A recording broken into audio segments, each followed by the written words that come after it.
자, 시작하겠습니다. 예, 여러분 반갑습니다. 네, 반갑습니다. 자,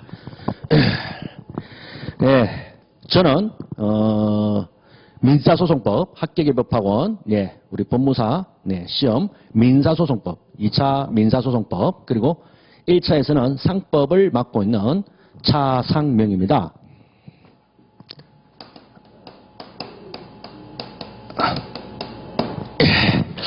저 또한 얼마 전까지는 사실은 플레이어, 여러분과 똑같이, 네, 오랫동안 사법시험을 준비했습니다. 예.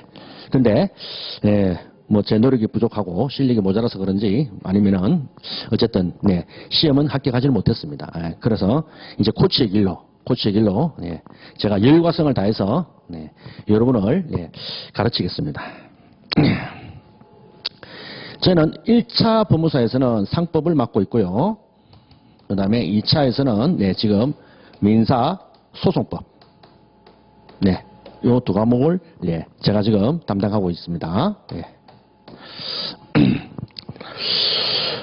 그리고 저는, 사실 사법시험을 공부하기 전에 삼성그룹에 입사해서 제일제당에 배치받았습니다. 제일제당, 지금 CJ죠. CJ에 배치받아서, 예, 한 3년간 국제무역, 그리고 인사, 특히 채용을, 네, 담당했습니다. 그러다가 뭐 회사를 그만두고 나와서 그다음에 이제 사법시험 준비를 하게 됐는데, 예, 좀 상당히 오래 했습니다. 해도 안 되는 게 있더라고요. 예, 상당히 오래 준비했고, 그다음에 뜻한 바가 있어가지고, 예, 이제 여기 합격의 법학원, 네, 합격의 법학원 분원, 법무사, 예, 예, 시험 관련해서 지금 제가 강좌를 맡게 되었습니다. 예. 자, 그러면 제 소개는 이 정도로 마치고요. 오늘은 지금 제가 뭘 하냐면은 민사소송법 관련해서 전체 절차기 때문에 민사소송, 예, 절차 개관을 하겠습니다. 민사소송 절차 개관입니다. 자, 여러분도 아시다시피 민사소송, 형사소송, 소송은 기본적으로 절차입니다. 절차기 때문에 소송은 절차, 민사소송 절차. 예. 결국에는 절차가 실체법인 우리가 민법이나 상법 등과 다르죠. 예, 다르죠. 예, 그래서 일단은 저희가 소송, 이 소송이 뭔지, 예, 그 다음에 민사소송이 뭔지 잠깐 언급을 하고, 전체적인 우리 민사소송 관련해서 1심, 됐죠? 1심을 처음부터 소장을, 예, 법원에 제출하면서 그 다음에 마지막 판결이 확정돼서 기판력이 발생하는 것까지 해서 한번 큰 그림을 한번, 네, 확인해 보겠습니다. 자, 우선 앞서서 소송이 뭡니까? 소송. 자, 소송이란 실제부상 권리를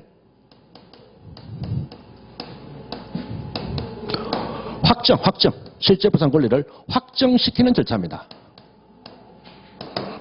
소송이란 뭐라고요? 실제법상 권리를 확정시키는 절차입니다. 실제법상 권리를 확정시키는 절차다. 확정입니다. 확정. 가장 중요한 건 뭐냐면 이렇습니다. 판사님한테 물어보면 판사님 소송 왜 합니까? 확정시키려고. 예, 딱 그렇게 나옵니다. 진짜입니다. 확정시키려고 한다. 확정입니다. 가장 중요한 게 소송에서는 확정입니다. 확정이죠. 확정이 뭐냐면, 네, 통상의 불복 방법으로 다툴 수 없는 상태.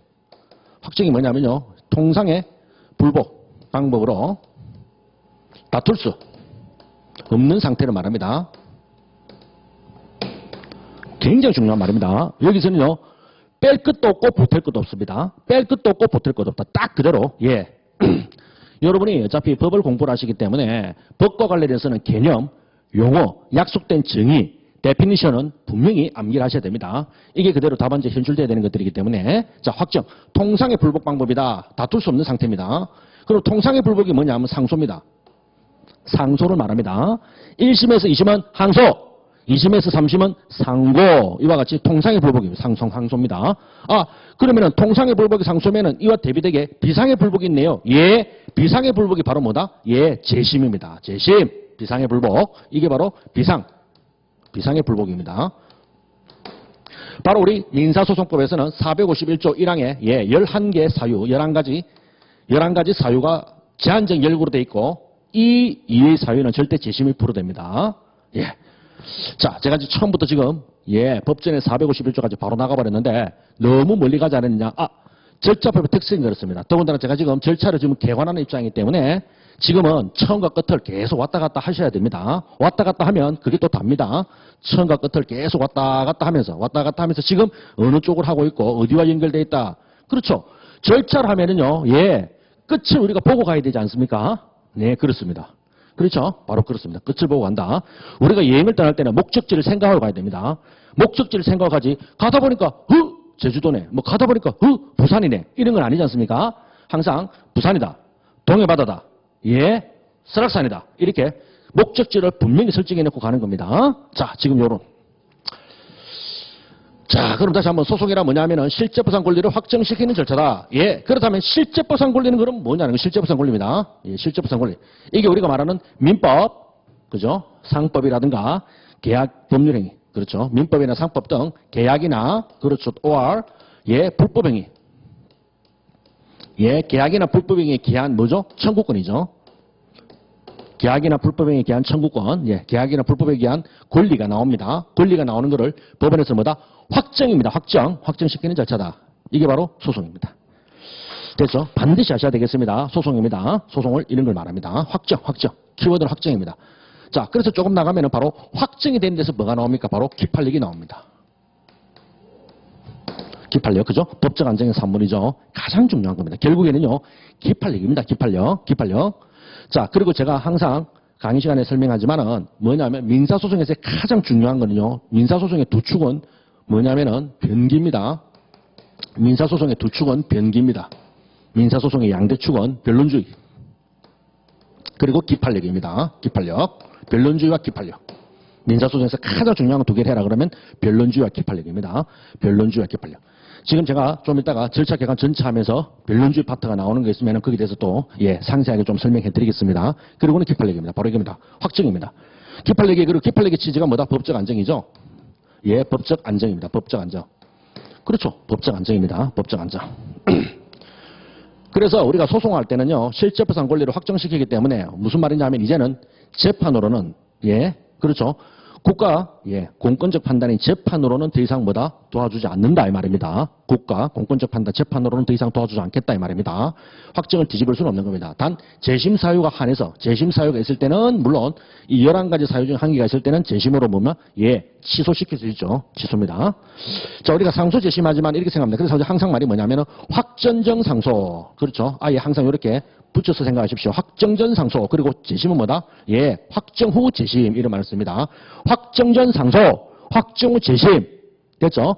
이걸 뭐라고 한다? 판결을 취소시킨다. 이 말입니다. 판결을 취소하는 겁니다. 판결을 취소. 우리가 취소, 뒤집는다. 이 말이죠. 뒤집는다. 확정 전에는 상소로 원 판결을 뒤집고, 확정이 되면 뭐다? 기판력이 생기기 때문에 그때는 뭐다? 재심으로 뒤집는다 이 말입니다. 그래서 항상 입에 확정 전 상소, 확정 후 재심 이제 이런 말이 계속 나올 겁니다. 계속 나온다. 확정 전 상소, 확정 후는 재심으로 판결을 뒤집습니다. 취소합니다. 취소. 자, 취소한다. 자, 아시겠죠? 자, 이런 겁니다. 자, 우리가 처음 민사소송할 때 제가 실제보상 권리, 자, 민법이나 상법 에서 나오는 그런 권리를 발생시키는 거 있죠. 권리가 발생되어 나오게 하는 것들을 실체법이라 하고, 그 발생된 권리와 관련해서 뭐다? 도와주는 것, 만족을 시켜주는 것들이 이제 절차법이라 합니다. 절차법. 자, 그래서 일단 제가 말씀드리면은 우선 우리가 실제법하고 그러면 절차법의 사이가 뭐냐를, 자, 실제법과 절차법. 자, 실제법과 절차법이 어떻게 운영되는가를 한번 제가 설명을 해드리겠습니다. 아주 중요한 겁니다. 아주 중요한 거. 자, 어떤 일이냐면 이런 겁니다. 우리 일반적으로 소송을 할 때 간과하는 게 바로 이런 내용들입니다. 도대체 실제법상의 권리가 소송에서 확정된다는 말이 도대체 어떤 의미냐 하는 거는 바로 이겁니다. 자, 예를 들겠습니다. 항상 갑이 을. 자, 갑이 채권자입니다. 자, 을은 채무자죠. 돈을 빌려줬다 이 말이죠. 그러면은 대금, 대여했습니다. 그러면 대여 사실이 있습니다. 돈을 빌려줬고 돈을 빌려받았습니다. 근데 만기대가 안 갚습니다. 그렇죠? 만기대도 안 갚습니다. 변제기에 안 갚습니다. 그러니까 당연히 소를 제기합니다. 소를 제기한다. 물론 주먹이라든가 패면 되지만 그렇게 하면 안 됩니다. 그 이제 국가 구제이기 때문에 반드시 법원에 호소합니다. 그래서 대검 반환 청구합니다. 예, 대검 반환 청구에 소를 합니다. 자, 대검 반환 청구. 빌려준 돈 돌려자 이 말입니다. 기본적으로 대검 반환이라는 거 우리가 민법에는 어디에 나오냐면은 금전소비대차입니다. 소비대차 계약에서 나옵니다. 금전소비대차. 따라서 대검 반환 청구에 소를 합니다. 자, 이제부터 시작합니다. 대검 반환 청구에 소를 했습니다. 자, 그런데 여러분 이걸 아셔야 됩니다. 하늘이 알고 땅도 알아도 얘가 권리자고 얘는 의무자 맞습니다. 자, 실제법은 절대 소송법이나 절차법에서 그걸 바꿀 수 있는 게 아닙니다. 하늘이 알고 땅도 알아도 얘가 채권자 채무자입니다. 그러나 소송에서 어떤 일이 벌어지냐? 얘가 성실하게 재판에 임하지 않습니다. 예, 성실하게 재판에 임하지 않기 때문에 재판에서 자기가 뭘 한다? 예, 주장을 해야 되고요. 입증을 해야 되는 겁니다. 이게 가장 중요한 거 아닙니까? 판사님 앞에서. 예, 변제 사실을 주장하고 변제 사실에 대해서 입증을 해야 됩니다. 바로 주장과 입증을 한다는 게 바로 변론주의입니다. 아시겠습니까? 예. 근데 그러고 안 했어. 예, 안 했습니다. 불성실하게 재판에 임했습니다. 예. 그러니까 뭐다? 제대로 안 했죠. 주장도 제대로 안 하고 증거도 제대로 제출 안 했습니다. 당연히 뭐다? 얘가 패소했습니다. 패소. 그리고는 패소했더니 얘가 열받아가지고 술이나 먹고 며칠 지났습니다. 예, 2주입니다. 상속기한 2주. 그냥 2주 후딱 지나갔습니다. 판결이 되고요. 선고되고요. 판결 정본 송달되면 2주 내에 상소를 해야 합니다. 조문입니다. 당연히 아셔야 됩니다. 2주입니다. 2주 내에 상소 안 했어. 그러니까 어떻게 일이 벌어졌다? 패소입니다. 패소입니다. 그리고 패소됐는데 상소도 안 했네. 확정됐습니다. 확정. 자, 시작합니다. 확정이 딱 되면은 어떤 일이 벌어지냐면은 자, 실제보상 권리를 확정시켰죠? 그럼 어떤 일이 하면은 자, 이렇게 생각이 됩니다. 소송에서 실제보상 권리를 만들어주거나 없애준다는 게 아닙니다. 확정은요, 그냥 굳히는 겁니다. 굳히는 거. 무슨 말이냐면 하늘이 알고 땅도 아는 채권자를 하더라도 얘가 불성실하게 재판에서 패소가 됐고 소송에서 그리고 확정이 되는 순간 이제 얘는 소송으로는 더 이상 달라할 수 없다 이 말입니다. 알겠습니까? 소송으로는 달라할 수 없다. 더 이상 소송으로 안 됩니다. 얘가 열받아가 그 다음에 다시 이제 제대로 하겠습니다. 판사님하고 서울에서 하는 거 이제 부산에 내려갔다. 안 됩니다. 기판력이 저촉됩니다. 예, 종전 판결을 뒤집을 수 없습니다. 더군다나 재심사유에 해당하지도 않죠. 자기가 불성실하게 주장 입증을 안 했는데 그건 재심사유에 해당하지 않습니다. 봐줄 필요도 없어. 따라서 뭐다? 예, 얘는 이제는 확정은요 소송상 구제가 안 됩니다. 이제 재판으로 이제 구제가 안 됩니다. 이겁니다, 이거. 재판으로 구제가 안 됩니다. 그랬더니 그 다음에 얘가 어떻게 했느니 다음에 그래? 야, 그렇다면 너가 땡 잡았네. 내 때문에 재판회가 이제 안 된다네. 땡을 잡았네. 그리고 나는 손해를 봤네 하면서 이제 두 번째는 뭘 하냐 이럽니다. 두 번째에서는 얘가 부당이득 반환 청구합니다. 자, 부당이득 반환 청구입니다. 부당이득 반환 청구, 자, 민법 741조 부당이득 반환 청구를 합니다. 너는 어쨌든 내 때문에 땡 잡지 않았느냐 이 말입니다. 됐죠? 예, 이제 돈을 안 갚아도 되는 대신에 너는 어쨌든 이익을 받기 때문에 부당이득 반환 청구합니다. 뭐다? 기각입니다. 이거 기각입니다. 기각. 와, 부당이득 반환 청구권이 없다는 겁니다. 왜? 당연하죠. 민법상 부당이득 반환 청구는요, 결국 뭡니까? 법률상 원인 없이 손해하고 상대방이 이익을 입어야 됩니다. 맞죠? 그런데 보십시오. 지금 민법. 제가 실제법을 건드린 게 아니랬지. 실제법에는 얘는 여전히 뭐다? 권리자야, 권리자. 얘는요, 패소가 됐지만은 확정이 됐다 하더라도 얘는 실제법상으로는 뭐다? 여전히 권리자야, 권리자. 권리자이기 때문에 자기가 손해본 게 없어. 아직 손해본 게 없습니다. 손해가 없습니다. 그리고 얘는 이익 본 게 없습니다. 실제법으로는 이익 본 게 없습니다. 얘는 실제법적으로는 여전히 뭐다? 의무자야. 채무자. 이게 중요합니다. 바로 이게 중요하다. 따라서 당연히 기각이지. 알겠습니까? 자, 두 번째입니다. 자, 세 번째입니다. 그 다음에 을이 이제 마음이 바뀌어가지고 야, 내가 너무 갑을 괴롭혔다. 정말 미안하다. 사실 많이 도와줬는데 내 그때 상실 돈이 너무 힘들어가지고 못했는데 하면서 어느 날 돈을 구해서 갖다 줍니다. 떨레떨레 갖다 줍니다. 받았죠. 웬걸하고 받았습니다. 그리고는 자, 이제 친하게 지내자. 미안하다 했더니 얘가 돈을 딱 받는 순간에 막 냉정하게 말을 합니다. 그리고 얘 돌아가는 순간에 짜증납니다. 아니, 이 자식 봐라. 내가 갖다 줬으면 좀 그래도 사람이 먼저 그랬으면 자기가 좀 그래야지 이럽니다. 열받아서 이제 다시 돌려달라 이랍니다. 돌려달랍니다. 왜? 너는 패소 확정도 됐고 이것도 없다. 돌려달랍니다. 그랬더니 얘가 못 줘 이럽니다. 이제는 얘가 을이 이제 뭡니까? 세 번째 얘한테 이제 뭐다? 부당이득 반환 청구합니다. 너는 법률상 원인 없이 또 이익을 입었고 나는 손해를 봤다 해서 얘가 또 이제는 부당이득 반환 청구를 합니다. 어떻게 될까? 역시 기각입니다. 예, 기각. 왜요? 여전히 얘는요, 뭡니까? 채권자입니다. 부당이득 한 게 없습니다. 받을 걸 받은 겁니다. 예, 받을 걸 받은 거다. 받을 걸, 예. 받을 것을 받은 겁니다. 받을 걸 받은 거다. 됐죠? 받을 걸 받은 겁니다. 예, 법률상 원인이 있습니다. 받을 걸 받은 겁니다. 얘는 줄 걸 준 겁니다. 아시겠죠? 자, 이런 게 굉장히 중요합니다. 실제법하고 절차법이 어떻게 돌아가는가? 예, 이게 이제 안 하다 보면은 하면서 계속 힘들어집니다. 실제법상 권리 잘하는 거야? 뭐 의무 잘하는 거야? 있다는데 확정시키네? 우리가 일반적으로 소송에서 확정을 시켜서 권리를 만들어준다 하고 일반적으로 말도 하고 보통 그렇게 말하지만 그거는 절대 법적으로는 틀린 말입니다. 권리를 소송에서 만드는 게 아닙니다. 소송은요, 도와주는 겁니다. 어떻게 있는 권리를 소송에서 도와주는 거지? 소송을 하다 보니 권리가 생긴다? 그건 아니야. 아시겠죠? 그게 아닙니다. 소송을 하다가 권리가 생길 수는 절대 없습니다. 됐죠? 예, 그거는 본말이 전도된 거 아닙니까? 본말이 전도된 겁니다. 본말이 전도된. 다만, 사람들이 볼 때는, 맞죠? 일반 사람들이 생각하기로는 소송을 통해서 권리가 내 구제받았다 하니까, 권리를 생기게 해주곤 하지만 아닙니다. 권리는요, 민법, 상법, 어원법, 수표법 같은 일반 실체법에 딱 있습니다. 아시겠죠? 그러한 사실이 있으면, 갑이 예를 들어서 빌려준 대여사실, 그죠? 있으면, 대여사실이 있다. 이게 있다 그러면은 반드시 대금 반환 청구권이 생기는 겁니다. 빌려준 사실이 있으면은 다시 돈을 돌려받을 권리가 번쩍 생기는 겁니다. 그 다음에 매매를 했다. 매매를 했으면은, 예, 부동산 매매를 했다. 그러면 뭡니까? 매도인은, 예, 매매 대금 지급 청구권. 맞죠? 예, 매매 대금 지급 청구권이 생기고 매수인은 등기 청구권이 생깁니다.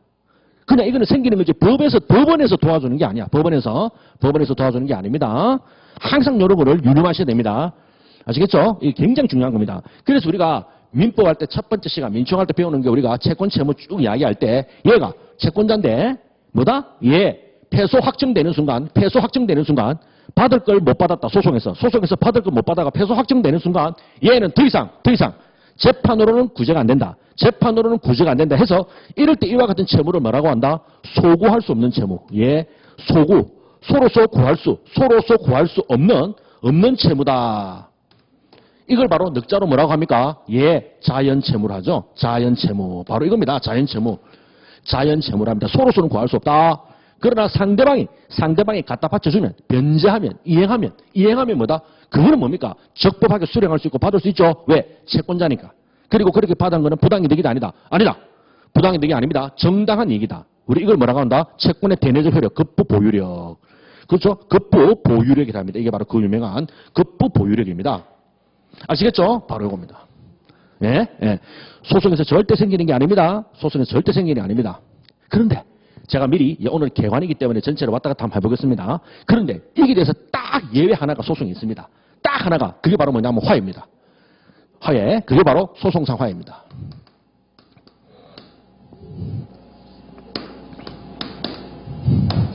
물론 재소전 화해, 한마디로 재판상 화해 두 가지죠. 재판상 화해에 소송상 화해와 재소전 화해가 있는데, 근데 우리가 일반적으로 소송상 화해를 많이 하니까, 예, 소송상 화해. 그리고는 뭐다? 예, 지방법원 단독판사 앞에서, 그죠?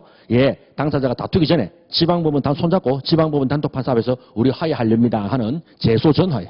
소를 제기하기 전에 화해하는 겁니다. 예, 요런 거 우리 재판상 화해인데, 이거는 뭐하고 다르냐면 민법상 화해. 민법에 있는 전형계약 중에 하나 있죠. 민법의 전형계약 중에 하나 있는 화해하고는 다릅니다. 이거는 실제법상 화해. 근데 이거는 재판상 화해. 요때는요, 분명히 소송입니다. 요거 소송 화해. 분명히 소송하다가 둘이서요, 예, 양보했습니다. 1억 달라. 줄 게 없다. 1억 달라. 줄 게 없다. 서로 양보하자. 자, 그럼 5천 됐냐? 그 서로 양보하는 겁니다. 어쨌든 양보했다. 이때 5천 됐다. 이럴 때. 자, 민법상의 화해 같으면요, 실제법이기 때문에 그러한 새로운 권리가 생깁니다. 창설돼 버립니다. 화해로 인해서, 그죠? 이제 5천이 된 겁니다. 그런데 제가 말했죠. 소송에서는 절대 권리를 만들어주는 게 아니다. 도와준다. 도와주는데 왜 이렇게 하느냐? 눈 딱 감습니다. 할 수 없습니다. 판사님은 이때 소송상 화해임에도 불구하고 뭐라고 하냐면 판사가 판례가 뭐가 있냐면 창설료를 인정하고요. 창설료. 그리고는 뭐다? 조건부 화해를 인정합니다. 이기 때문에 판례가 소송상 화해 이런 거를 뭐라고 한다? 학설상으로는 성질의 법적 성질을 예, 소송 행위설이를 합니다.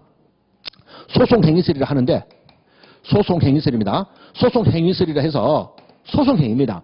그런데 제가 말했죠. 소송행위를 하거나 재판에서는 뭐다? 권리를 생기게 하는 건 아닌데 요거 하나입니다. 딱. 어쩔 수 없다. 취지가 뭐냐면요. 예, 안 그러면 국민들이 화해를 안 해. 끝까지 갑니다. 그래서 화해의 재고율을 높이기 위해서 소송행위도 불문하고 뭐다? 예, 창설, 새로운 권리가 나오게 마치 민법상 전임계약, 화해 계약처럼 만들어버리고 됐죠? 그 다음에 조건도 달아버립니다. 이거는 실제법에서만 나올 수 있는 이야기거든요. 그래서 항상 뒤에 보면은 우리가 기판력 종국 판결에 의하지 않은 것, 그 외에 당사자 행위로 의한 소송 종료할 때 소치와 청구 포기일 화해가 바로 이겁니다. 아주 야누스 됐죠? 야누스 이렇게 모습을 갖추고 있습니다. 소송행위설 판례 소송행위설에 불구하고 창설 마치 민법처럼 생각한다 이 말입니다. 됐죠? 이것 빼고는 절대 소송에서는 권리가 생기는 게 아닙니다. 생길 수도 없습니다. 여러분 도와주는 겁니다. 도와주는 거지. 있는 권리를 확인해주고 있는 권리를 확인해서 그 다음에 뭡니까? 이행을 도와주는 겁니다. 집행으로 해서. 자, 이게 바로 지금 실제법과 절차법에 대한 상관관계입니다. 됐죠? 실제법과 절차법에 대한 상관관계입니다. 아주 중요합니다. 아주 중요합니다. 자, 그럼 제가 일단 앞부분에 소송에 대한 개념, 그 다음에 실제법과 절차법에서 어떤 관계가 있느냐, 제가 두 개를 했고, 자, 요거 이제 지웁니다. 개념, 지우다. 자, 그 다음에 세 번째, 자, 들어가기 전에 전제 지식으로 또 뭐가 있냐면은, 우리가 민사소송법에 대해서 전차로 우리가 하지만은, 자, 민사소송은요, 크게 보면요, 세 가지입니다. 우리가 말하는 민사소송은, 자, 우리가 말하는 이준 선생님 가지고 있는 빨간 책, 요거는요, 판결 절차에 집중하는 겁니다. 판결 절차. 자, 민사소송에서 가장 핫은 중요한 건 판결 절차겠죠? 그렇지만 사전에 뭐가 있다? 보전 절차. 그리고 뭐다? 마지막에 집행 절차가 있습니다. 집행 절차. 우리 법무사 시험에서는 굉장히 중요한 거죠. 집행. 보전. 자, 그렇죠. 이게 어디에 있냐면 이거는 민사소송법이 있습니다. 민사소송법. 자, 그리고 요거 두 개. 보전 절차. 그리고 집행 절차는 어디에 있다? 민사집행법에 있습니다. 민사집행법. 그죠? 우리 법무사 공부하면서 정말 중요한 거고, 어찌 보면은 법무사의 가치는 사실 이런 걸 하는 것 때문에, 가치가 있는 겁니다. 가장 어렵지만 중요한 것들이죠. 민사집행법. 됐죠? 민사집행법이 바로 뭐다? 보전 절차, 판결 절차, 집행 절차인데, 민사집행법은 보전 절차와 집행 절차가 있고, 판결 절차와 관련해서 다루는 거는 민사소송법입니다. 민사소송법. 아시겠죠? 그래서 요거를 광의의 민사소송이라 하고, 협의의 민사소송 할 때는 판결 절차만 말한다. 됐죠? 판결 절차만 말합니다. 자, 예를 들어서 우리가 판, 집 이랬습니다. 자, 우리가 어떤 일이 생겼다. 우리 다툼이 송사가 생겼다 하죠. 다툼이 생겼다. 내가 돈 받을 게 있습니다. 상대방에게. 그런데 제때 안 갚아. 그러면 결국에는 뭐다? 이제 법적 구제에 나서야 되겠죠. 법적 조치에 나섭니다.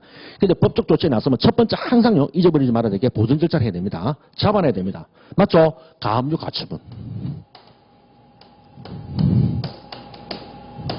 가압류 가처분 절차가 바로 이겁니다. 아시겠습니까? 가압류 가처분. 압류 잡아놓고 임시적으로 처분해야 됩니다. 자, 이때 개념 하나. 가짜가 뭐냐면요. 가짜다 아닙니다. 가짜가 우리가 원래 독일에서 왔는데 바로 뭐냐면 잠정적이란 말입니다. 잠정적. 원래 독일의 표현 정확히 잠정적입니다. 잠정적, 미필적 이 말입니다. 잠정적 이 말. 그러니까 나중에 결국에는 종국적인 게 나오겠죠. 임시로 했기 때문에 종국적이 나옵니다. 그게 뭡니까? 본압류입니다. 나중에 압류. 됐죠? 바로 그 말입니다. 이럴 때 잠정적이다, 잠정적. 근데 글자가 세자잖아, 그죠? 많죠? 이걸 우리 일본 사람들이 잘 만들었죠. 우리 법률 용어는 일본에서 거의 다 만들었지 않습니까? 독일에서 딱 넘어올 때 법률 용어를 일본에서 뭐라고 했냐, 학자들이 가짜를 딱 붙일 겁니다. 그래서 우리가 가처분, 가압류 딱 나오죠, 그죠? 가처분, 가압류 이런 것들이 이제 쭉 나옵니다. 우리가 가등기 이런 것들 잠정적 등기다 이 말입니다. 자, 이와 같이 금전 채권 관련해서 잡아놓는 걸 가압류. 됐죠? 그 다음에 가처분, 금전 채권 이외의 걸 가처분에가 잡아놓습니다. 됐죠? 가처분 이래 한단 말입니다. 처분금지 가처분. 처분을 못하게 물건이 못 떠내려가게 잡아놔야 됩니다. 이걸 안 해놓으면 나중에 어떤 일이 생긴다? 그냥 떠내려갑니다. 판결 절차 이거 2, 3년 걸립니다. 심지어 5년 넘죠? 그럼 이 몇 년 하는 사이에 얘가 뭡니까? 떠내려갑니다. 그러면 나중에 집행하러 딱 갈 때 보면 없어. 넘어갔어. 알겠습니까? 그래서 실제 소송 대리인들은 저 변호사는 맨 먼저 클라이언트 의뢰를 받으면 제일 먼저 하는 게 뭐다? 바로 이겁니다. 보존해야 됩니다. 보존 절차를 해야 됩니다. 잡아놔야 됩니다. 잡아놓지 않으면 떠내려간다. 자, 요거.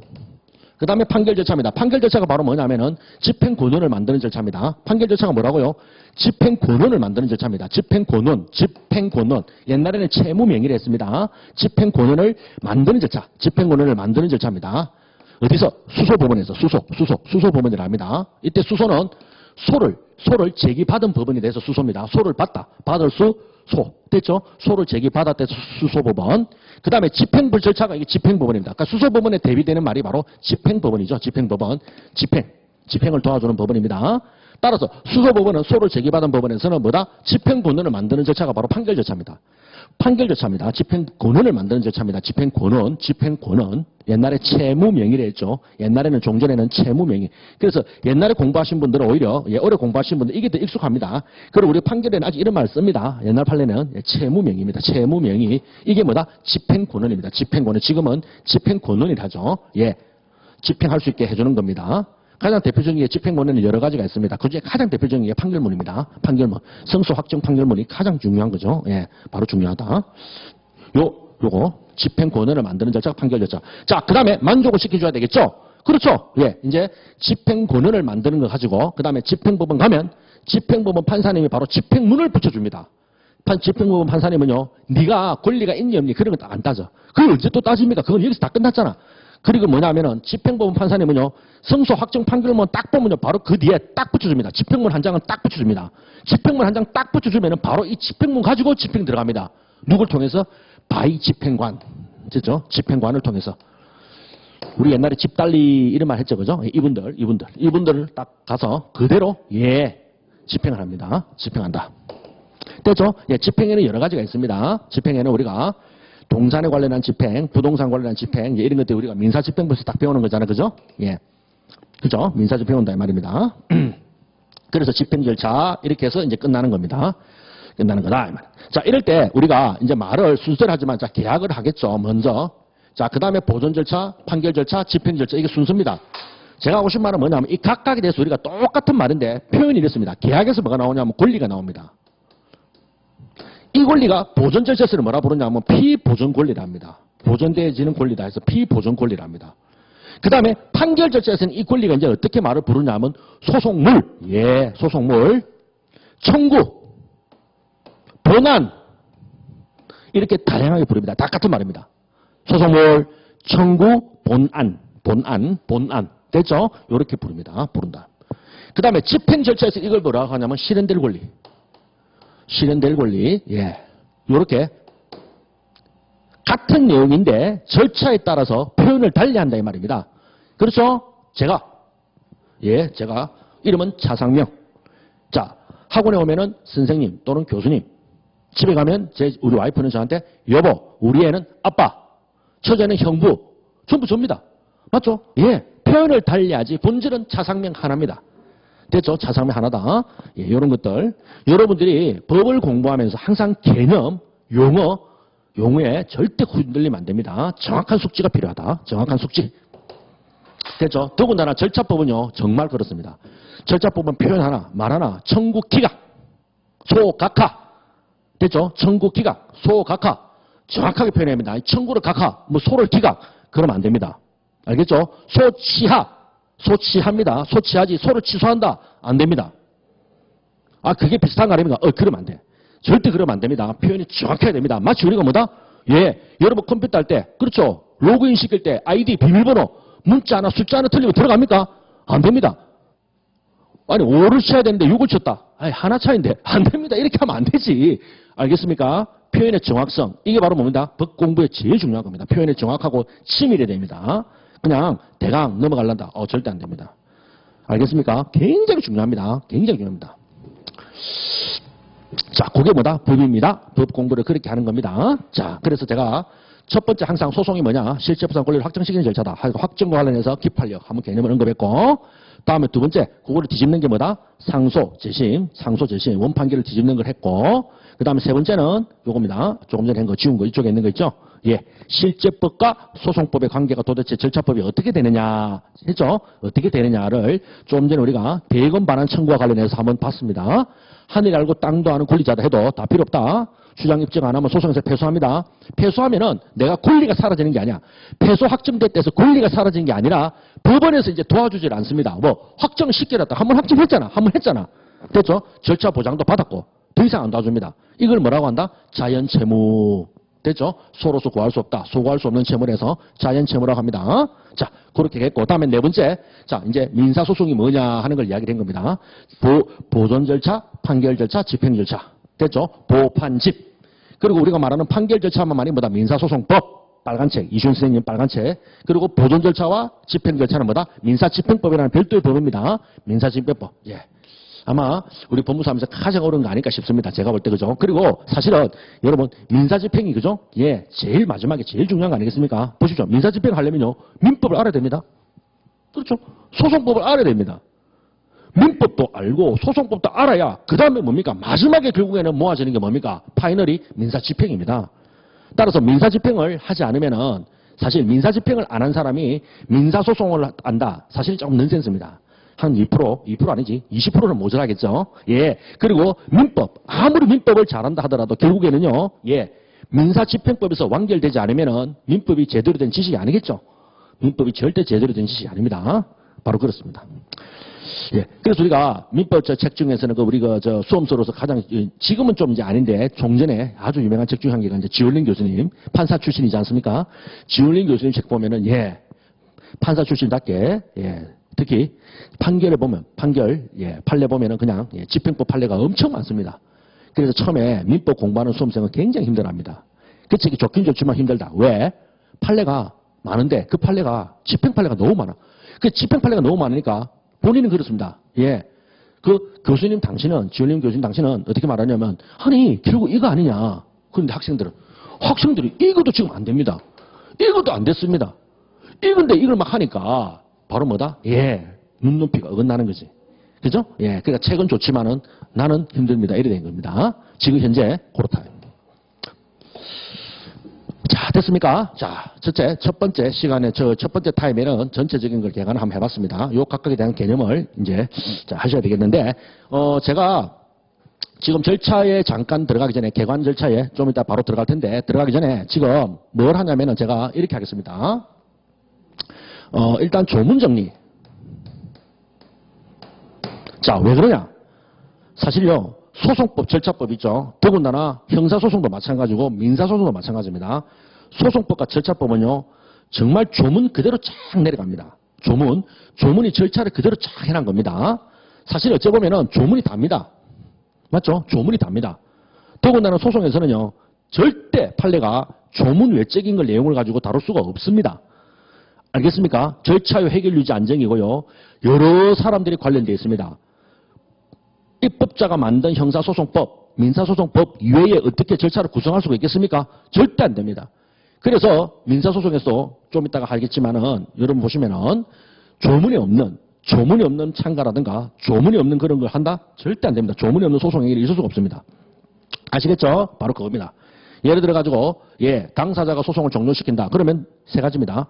소치야, 청구 포기 인락, 화해 이 세 가지입니다. 더 없습니다. 이상한 걸 만들어서도 안 됩니다. 예, 임의소송 금지라 합니다. 임의소송 금지. 즉 당사자 간에 멋대로 임의로 만드는 거 절대 금지입니다. 그러면 절차 해결 유지 안정이 절대 안 됩니다. 절대 안 됩니다. 그렇죠? 예, 여러분 그렇잖아. 전체 단체가 같이 움직일 때는 딱딱 맞춰야 되는 겁니다. 그죠? 예, 규칙적이 되는. 근데 가장 그게 뭐다? 조문입니다. 조문. 그래서 조문이 민사소송 조문이 보면은 처음부터 딱 해서 전체적인 절차를 쫙 엮어 나갑니다. 사실 그래서 조문 정리 그건 민사소송뿐만 아니라 형사소송도 마찬가지입니다. 조문. 그래서 조문 정리를 한 3회 정도 3회 정도에 걸쳐서 하겠습니다. 3회 정도에 걸쳐서 조문을 1조부터 쫙 따라가면서 관련되는 내용, 두 번째 관련되는 판례, 그 다음에 중요한 키워드, 그 다음에 관련 조문, 어떤 조문과 어떤 조문이 관련된다. 아시겠죠? 어떤 조문과 어떤 조문이 관련된다. 반드시 아셔야 됩니다. 예. 이런 것들 연결하고, 그 다음에 이어서, 그 다음에 한 7회 정도를 가지고 뭘 하냐면은, 바로 7대. 7대, 예, 주요, 7대 주요 쟁점 정리. 7대 주요 쟁점 정리입니다. 7대 주요 쟁점 정리. 7대 주요 쟁점. 요거를 정리 한번 해보겠습니다. 기준은 뭐냐면 우리가 법무사 기출. 법무사 기출 기준입니다. 당연하죠. 예, 7대 주요 쟁점 정리입니다. 7대 주요 쟁점 정리와 관련해서는 뭘 하냐면은 첫 번째, 예, 나오는 거는 우리 앞부분에 맨 처음에 항상 나오는 거 당사자 파트에서 예, 당사자 적격. 특히 예, 당사자 적격 관련해서보다 채권자 대의 소송.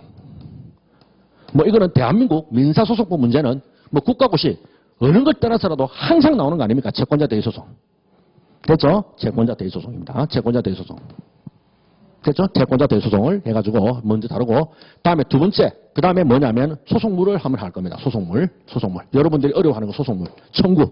예, 소송물. 소송물과 이제 소송물 이론 다릅니다. 소송물과 소송물 이론은 다릅니다. 그래서 소송물이 뭔가에 대해서 제가 꼼꼼하게 딱 한 번으로 제가 해드리겠습니다. 소송물 다룰 것입니다. 그 다음에 세 번째가 바로 뭐냐면요. 이제 시작합니다. 세 번째, 네 번째, 다섯 번째가 이른바 바로 뭐다? 원래 요게 3대 축, 예, 민사소송의 3대 축이라는 그 유명한 복제기, 중복 소제기 금지. 됐죠? 그 다음에 그 다음에 제소 금지. 자, 소치하 효과 중에 가장 중요한 거죠. 소치하 효과 중에 종국 판결 선고 후 소치하였습니다. 종국 판결 선고 후에 소치하였을 때 뭐다? 예, 제소 금지 제재가 따릅니다. 다시는 소를 제기할 수 없게. 아시겠죠? 예, 종국 판결 선고 후에 소치할 때 바로 제재가 따르는 요겁니다. 요거 제소 금지 267조. 그 다음에 중복 소제기 259조. 267조. 예. 그 다음에 그 다음 뭐죠? 역시 기판력이죠. 기판력. 예. 그다음 민사소송 뭐합니까? 하면 기판력 합니다. 생각하면 됩니다. 민사소송 뭐합니까? 기판력입니다. 기판력. 그래서 기판력의 주관적 범위 210, 우리 객관적 범위가 216, 주관적 범위 218. 그죠? 하여튼 기판력을 배우게 되겠습니다. 그래서 복제기. 요게 민사소송 3대 축이고, 이 복제기는 시험에 안 나올 수가 없습니다. 민사소송 주관식 시험에서는. 이게 2개가 나오든 아니면 1개가 나오든 이렇습니다. 물론 3개 다 나올 수는 그건 좀 힘들겠지. 예, 그러면 항상 교대로 나옵니다. 이거는 무조건 나옵니다. 현찰입니다. 자, 그 다음에 뭐다? 6번째. 자, 요까지 복제기가 끝나면 그 다음에 6번째는 6번째하고 7번째는 사실은 3대 축이라든가 이런 것보다는 뭐냐면은 그 뒤에 제가 만드는 건데 그냥 병합입니다. 병합. 자, 병합인데 6번째, 7번째가 다 병합인데 병합 파트도 여러분이 어려워하고 다만 너무 깊이는 안 나오는 것 같습니다. 깊이는 안 나오는데 제가 기본적인 내용이라든가 뭐가 있다는 것만 실제는 무지 어려운 내용이지만은 자, 이거는 당사자가 이건 청구 복수, 병합 청구 소송. 자, 병합 청구 소송입니다. 이거는 소송물 복수입니다. 소송물이 복수. 됐죠? 요거는 병합 청구 소송은 소송물이 복수. 그 다음에 뭐냐면 두 번째는 다수 당사자 소송. 됐죠? 다수 당사자 소송. 다수의 당사자 소송. 됐죠? 이건 당사자가 복수. 당사자가 여럿이다 이 말입니다.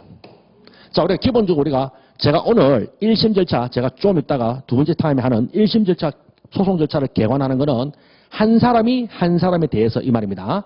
원고 1인이 피고 1인에 대해서 소를 제기하고 끝까지 가서 예, 바로 판결을 얻어내는 것. 요까지입니다. 그런데 요것들은 뭐다? 그렇죠. 청구가 여러 개. 그렇죠. 원고가 하나의 청구, 하나의 소송물로 제기할 수도 있지만은 하는 김에 그렇죠. 빌린 돈도 달라 하고 물건 파는 값도 받고 싶죠. 뭐 이런 것들. 맞죠? 이런 것들. 예. 이럴 때 청구를 복수를 할 수도 있다. 이 말입니다. 다수 당사자는 뭐죠? 예. 1인을 상대로 하는 게 원칙적 폼이지만은 수인이 또는 수인에게 맞죠? 수인이 또는 수인에게 여러 명에게 원고, 여러 명이 피고 이렇게 할 수도 있는 거 아닙니까? 바로 이런 것들이 다수당사자다. 이걸 요즘에 이제 보통 보면 교수님 책에서 보면 이걸 복잡한 소송 형태랍니다. 복잡한 소송 형태. 오히려 더 와닿죠? 예, 복잡 소송 또는 복잡한 소송 형태. 그래서 일부 교수님들 교과서 중에서는요, 예, 제법 요렇게 표현을 많이 합니다. 아예 뒤에 타이틀이 크게 마지막 편에 5편 뭐 이래가지고 복잡한 소송 형태 또는 복잡 소송이랍니다. 복잡합니다. 복잡하죠? 예, 앞에 거는 원고 1인, 피고 1인, 소송물 하나. 근데 이거는 뭡니까? 예, 소송물도 여러 개, 원피고도 여러 명. 맞죠? 요런 거를 제가 합니다. 이렇게 해서 제가 나름대로 타이틀을 이렇게 붙여봤습니다. 예, 우리 타이틀하고 이런 것도 우리가 여기 우리 원장님의 도움을 받아가지고 함께 항상 열심히 도와주시고 지원해주는 우리 원장님 이렇게 자 요거 조문 정리 3회 7대 주요 쟁점 정리 7회 그래서 원칙적으로는 1회씩 하지만은 실제 안 그렇겠죠? 실제 아마 기팔리기 시간이 상당히 갈 거고 그죠? 그 다음에 중복도 할 게 많고 중복은 뭐로 연결된다? 채권자 대의하고 맞물려 가는 겁니다. 맞물려가죠. 채권자 대의 파트에서 채권자 대의하면은 여러분 관련 쟁점이 그죠? 한 7개, 8개 또 나오지 않습니까? 그거 전부 다 한단 말이야. 채권자 대의 파트에서 다 한다. 재소금지 다 연결되고 또 연결되지 않습니까? 이렇게. 그래서 채권자 대의가 뭡니까? 민사소송에서는 꽃 중에 꽃이야. 알겠습니까? 민사소송에서의 채권자 대의는요. 꽃 중에 꽃입니다. 사시에도 마찬가지. 사법시험도요. 채권자 대의는 그냥 연달아도 나오기도 하고 한 해 걸려 나오고 계속 나옵니다. 계속 나오죠. 이렇습니다. 아주 각광을 받는 테마. 그 다음에 소송물 이론은 내용이 어렵습니다. 이거는 이론입니다. 이론이고 소송물이 뭔가를 밝혀드리고 그 다음에 소송물 이론에 대해서 우리가 판례 구이론, 시이론이 어떤 내용이냐 그거보다 더 정확히 말하면은 여러분들이 혼자 책을 읽을 때 이 말이 무슨 말인가를 모릅니다. 이 말에 휘둘린다고 제가 그거를 명쾌하게 설명해 드리겠습니다. 자, 그 다음에 이것도 시간을 갖고 한번 해보도록 하겠습니다. 그렇죠? 요게 한 10회에 걸쳐서 10회입니다. 10회에 걸쳐서 요거를 깔끔하게 그러나 여러분이 시험 치는데 정말 중요한 거 됐죠? 더군다나 민사소송은 1차 객관식이 아니잖아. 그죠? 객관식이 아니고 주관식이기 때문에 써야 되기 때문에 결국 여러분한테 무기가 돼야 됩니다. 흐릿한 지식, 애매하거나 모호한 거 다 필요 없어. 날을 세워드리겠습니다. 날이 써야 되잖아요. 그죠? 날이 쓰자면. 따라서 전 범위를 쭉 기본 강의도 여러분이 한번 했을 거고 그 다음에 집중 강의 좋다 이거지. 그러나 요렇게 이와 같이 7대 주요 쟁점 요것만 알아도 여러분이 시험에 합격하는데 전혀 지장이 없습니다. 실제 전혀 지장이 없다. 아시겠죠? 사실 요거 하면서 하나 제가 딱 빠진 건 사실 있습니다. 뭐냐면 이거는 별도의 문제지만 뭐냐면 상소입니다. 사실은 민사소송에서는요. 사실은 어쩌보면 이렇습니다. 우리가 이렇게 하지만은 항상 항소합니다. 항상 항소를 합니다. 따라서 상소, 즉 상소 부분을 사실은요. 잘하시면 앞에 이건 다 되는 겁니다. 이게 사실은 그래서 요거는 제가 시간이 허락하는 범위 내에서 상소 파트는 제가 한번 해볼 생각입니다. 상소. 됐죠? 상소. 결국 상소입니다. 상소. 여러분 시험 보는 결국 상소가 나옵니다. 상소. 항소하였다. 그렇죠? 그러면서 결국에 우리가 소송 관련해서는 항소에서 어떻게 다룰 것인지 항소를 잘해야 소송을 잘한다. 이런 말이 있습니다. 항소 파트가 잘해야 소송을 잘한다. 이런 말이 있습니다. 실제 항소 연결될 때 어떻게 되느냐가 잘 와닿습니다. 그래서 요거 하나 빠졌다. 요거 하나는 근데 요거 하나는 아마 제가 하면서 이런 중간에 하다가 나오면은 그때마다 그죠? 관련 내용을 설명해 드릴까 합니다. 아시겠죠? 관련 내용을 설명해 드릴까 합니다. 자, 그렇습니다. 일단 진도는 이렇게 제가 잡았고,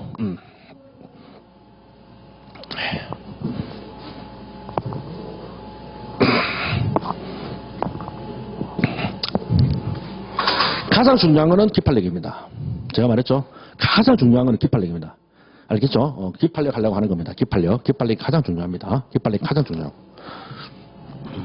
그 다음 두 번째, 내용적으로는 어려운 거는 요거겠죠. 아무래도 요거 병합 청구, 병합 복잡한 소송이겠죠. 내용적으로 어려운 거는 복잡한 겁니다.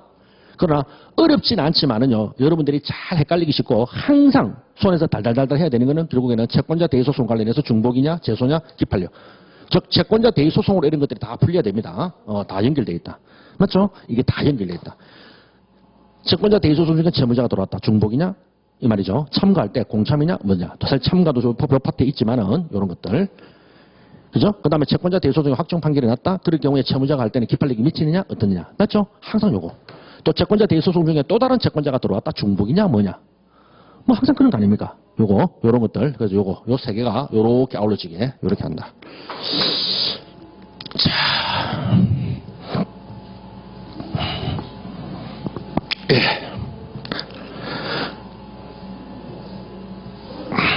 자, 그러면은, 시간이